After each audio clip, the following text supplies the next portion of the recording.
Halo, Assalamualaikum warahmatullahi wabarakatuh. Bersama saya lagi, Dwi Purnomo. Kita akan berbicara terkait dengan product innovations dan business innovation and development. Apa bedanya? Seringkali kita belajar tentang product innovation, tapi business innovations jarang terdengar. Oleh karena itu, menciptakan atau memperbaiki produk untuk membuatnya lebih baik, perlu kita pahami bahwa kita tahu kebutuhan pelanggannya, dan menawarkan sesuatu yang baru di pasar, dan fokus pada produk itu sendiri membuatnya lebih baik atau baru, itu namanya product innovations. Tapi berbicara tentang mencari peluang untuk mengembangkan bisnis, termasuk menemukan pasar yang baru, menjalin hubungan dengan mitra bisnis, dan membuat strategi untuk meningkatkan penjualan dan pendapatan, fokus pada bagaimana bisnis bisa tumbuh dan berkembang dengan strategi dan kemitraan yang tepat, namanya business innovation and development. Mana yang sering kita lakukan? Product innovations atau business innovation and development?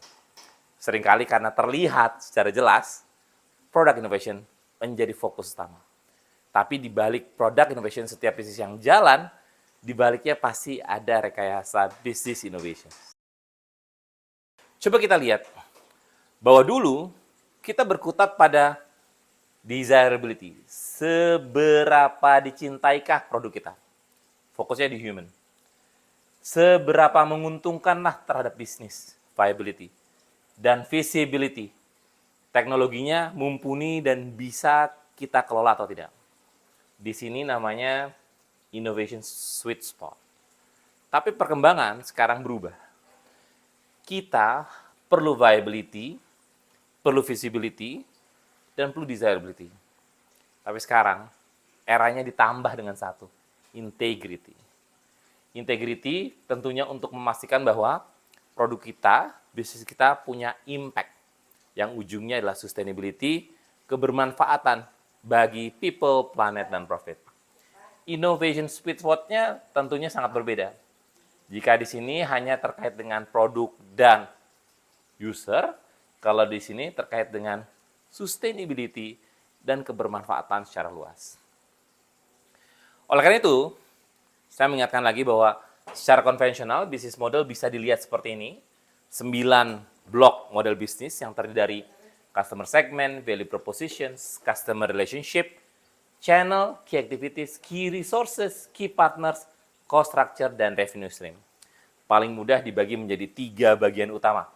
Apakah pengguna menginginkan atau membutuhkan produk layanan tersebut? Desirability, seberapa dicintai. Apakah produk atau layanan bisa diwujudkan dengan teknologi yang tersedia?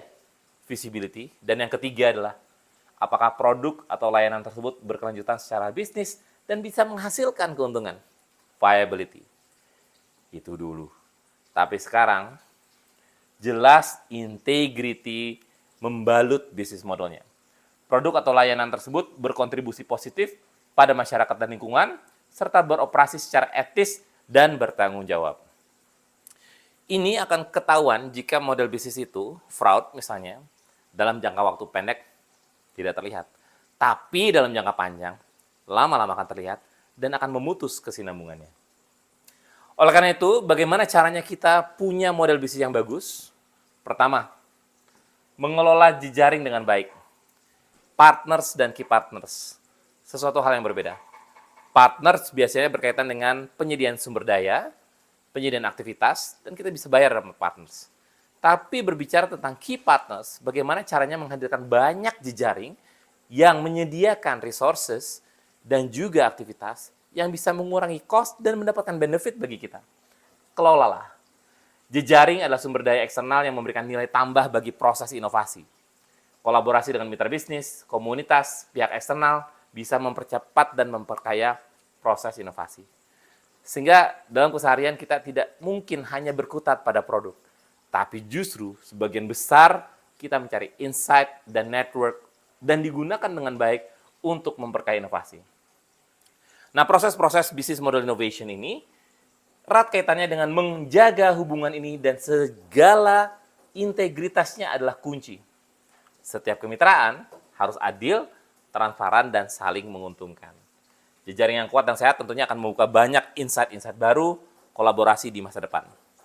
Seberapa sering Anda punya waktu untuk meluangkan waktu, membuka jejaring-jaring baru, dan mentransformasikannya menjadi key partners.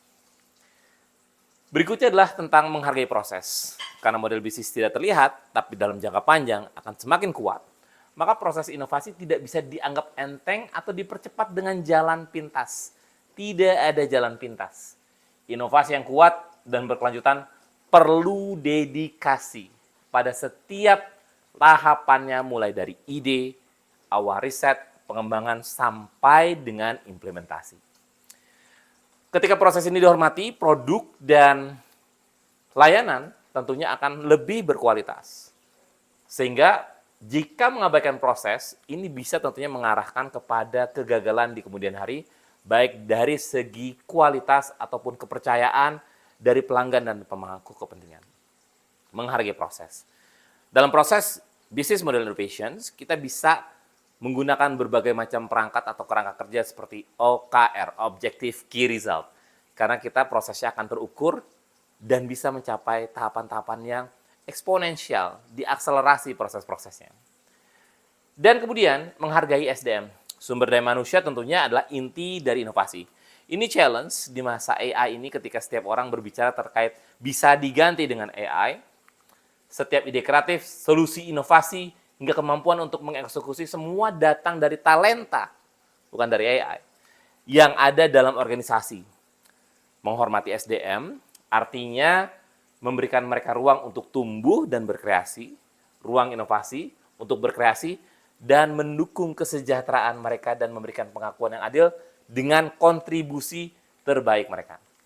Oleh karena itu, jejaring yang baik, proses yang sangat dihargai oleh kita dengan integriti, dan mengempower dan menghargai SDM dengan ruang-ruang inovasi yang ada menjadi penting. Oleh karena itu, business innovation dan development, kita akan cari sweet spot-nya, innovation sweet spot-nya, yaitu pertemuan antara desirability, visibility, viability, integrity. Ini adalah tempat di mana inovasi tidak cuma diinginkan oleh pengguna, layak secara bisnis dan dapat diwujudkan secara teknis, tapi juga memberikan dampak positif yang signifikan. Nah, dalam upaya mencari innovation sweet spot, ini pastikan bahwa solusi yang dikembangkan holistik, seimbang, memenuhi kebutuhan semua pemangku kepentingan dalam jangka panjang, dan kesuksesannya pun dalam jangka panjang. Coba kita lihat. Desirability. Apa yang kita tekankan? Menekankan pada keinginan atau kebutuhan manusia harus bermanfaat sehingga dia dianggap sukses. Pertanyaan kuncinya, apakah ada orang menginginkan atau menginginkan dan memerlukan solusi ini? Desirability. Yang kedua, viability. Apakah solusi ini bisa menghasilkan keuntungan dan mendukung model bisnis yang berkelanjutan? Inovasi harus menciptakan nilai ekonomi yang cukup. Yang ketiga, visibility. Apakah solusi ini bisa diwujudkan secara teknis dengan teknologi yang ada? Dan terakhir, apakah solusi ini memberikan dampak positif yang berarti? Karena jika kehilangan integriti di era AI ini, banyak yang tumbuh, tapi ternyata tidak memberikan dampak positif yang berarti. Integrity. Baik itu, terkait dengan perbedaan product innovation dan business innovation and development. Semoga bisa menjadi insight buat kita, tetap istiqomah untuk memperbaiki proses bisnis dan business innovation-nya. Sampai bertemu lagi.